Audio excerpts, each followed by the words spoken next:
And here we go.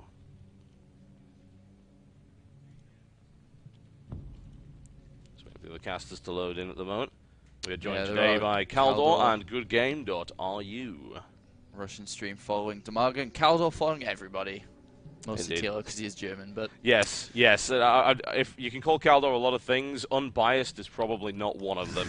Here we go, ladies and gentlemen. I bring you the one and only TLO, right here from Team Liquid. He is in the red trunks, and he is playing Terran to the northeast versus his opponent, the one and only DIMAGA. He is in the blue trunks, and he is playing Zerg to the southwest on the Shakuras Plateau.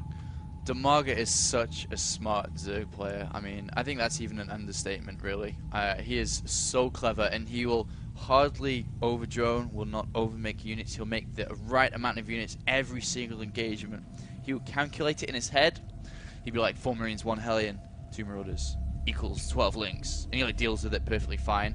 So yeah, he's a very, very smart player, and I wouldn't be surprised if, because he is that smart, it just translates into, you know, I'm just gonna go for a fast hatchery here, followed by a spawning pool, and then getting my gas nice and safe, and always making the correct amount of units to play against TLO. TLO, on the other hand, though, a little bit more creative, a little bit more dynamic with his style, kind of hard to predict because he does pull out so many crazy builds. Yes, yeah. This is the guy who standard pulls out 7 racks. So, you know, just consider that for a second. When we saw that, this is the build that Idra thought wasn't actually possible, and yet happened anyway.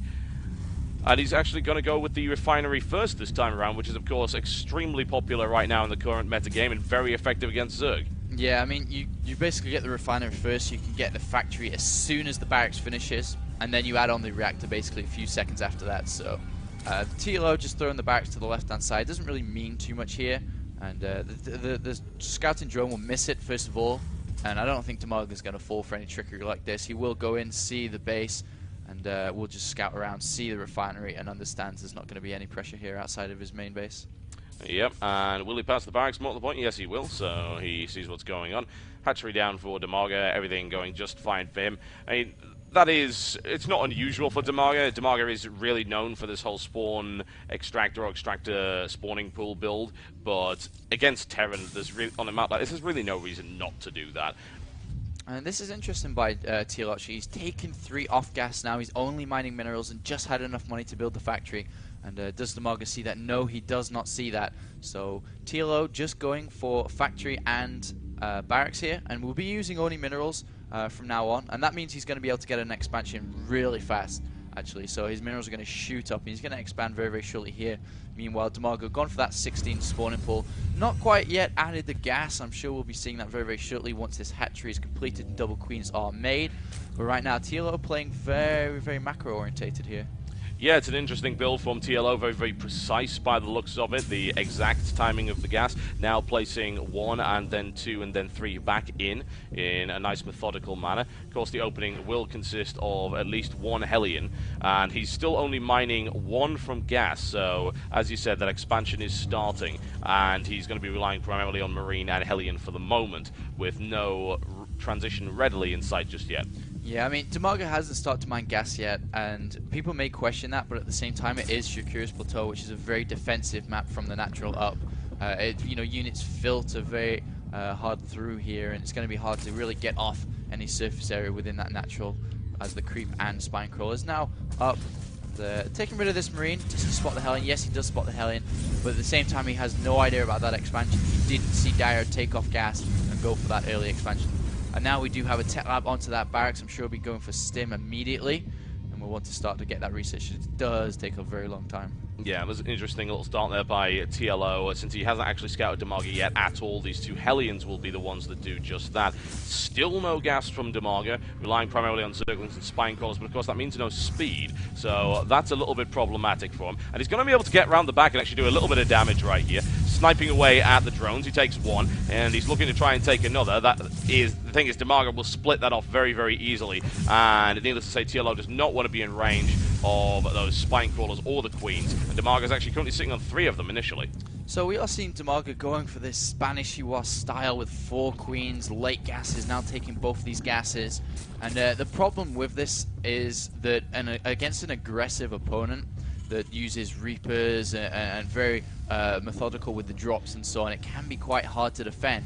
especially when you only have queens. They have such low DPS that Hellions and so on can just run in and do damage. The thing is that TLO is playing a very defensive style, and DIMAGA sees this as well because he has an overload on the natural. He sees the expansion up, and his economy is blooming right now. He's even got a macro hatch inside the main. We're at 37, 40 drones now versus 28, 6 more in production, so he's going to shoot up to a sick drone count so fast here. Yeah, and the nice thing about that is that even if he does take some Hellion damage from these Red Flame Hellions, he can still have the economic advantage. So when TLO thinks, well, I've done a ton of economic damage, I'm in a great position, in reality probably isn't. And with that macro hatchery as well, you can rebuild incredibly fast. And of course you can expand your unit count in a unusually large manner, which can catch your opponent off guard, particularly at this stage of the game. And these Hellions do have map control, which is good for TLO. The problem they're gonna advance in this game is that with double queens, and you're pretty safe right now, but as soon as you know you're ultimately safe, there is no pressure coming, you literally send 2 queens down and you just creep spread with double the amount of creep tumors, and it gets sickening. You will see the most amazing creep spread in this game for sure, and he's gonna take a nice third here as well as the layer is on halfway complete. And he will be going, well, I suppose he'll be going for a spy very, very shortly from here. He's also just adding on a few lings. Right now he's at 55 drones. He doesn't want to be too greedy.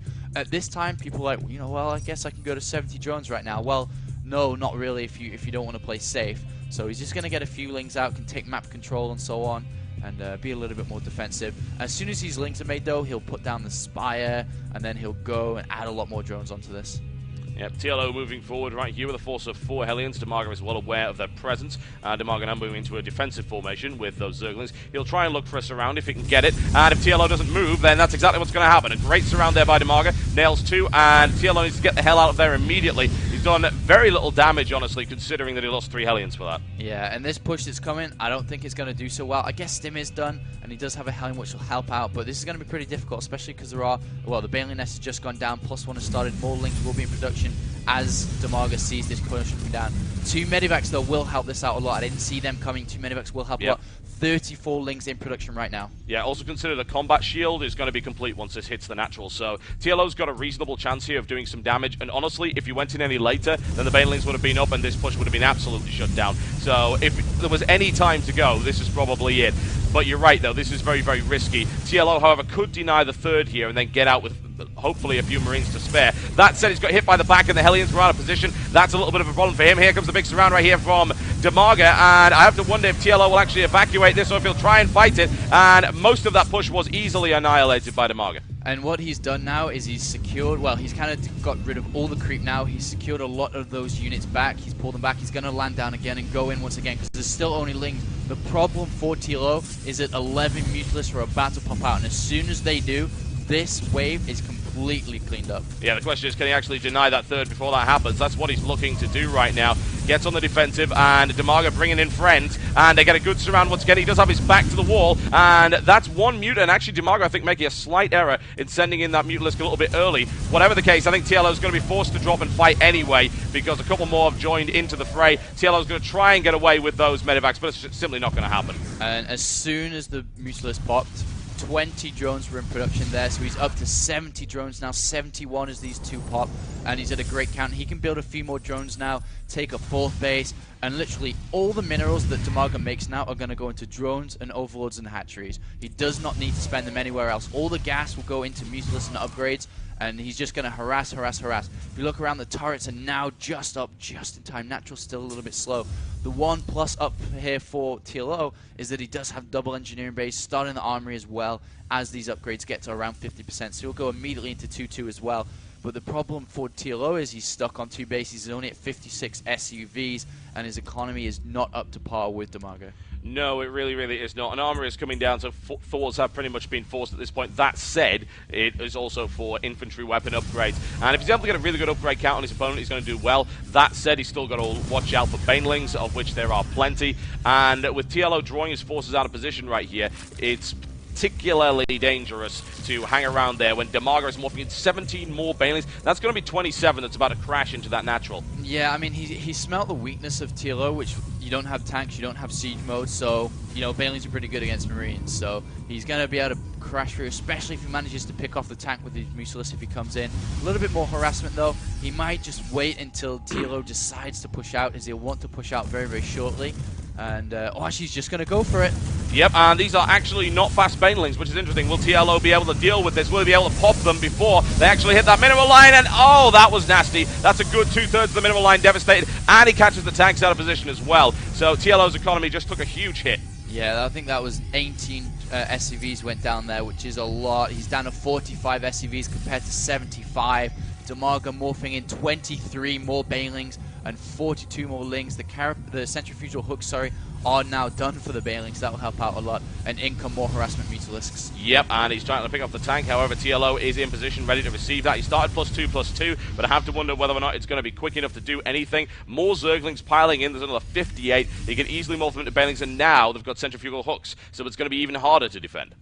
Yeah, these Zerglings do have +1 carapace as well. 17 more drones in production and +2 melee as well. The infestation pit goes down, and oh, this is going to be a big engagement. Yeah, and that Thor's going to last about 2 seconds, and the Banelings will crash into TLO's army right here. He needs to leave immediately, tries to micro around this, but there are so many Banelings, it's incredibly hard to deal with this. GG, ladies and gentlemen, and the first game going in a fairly convincing fashion to DIMAGA.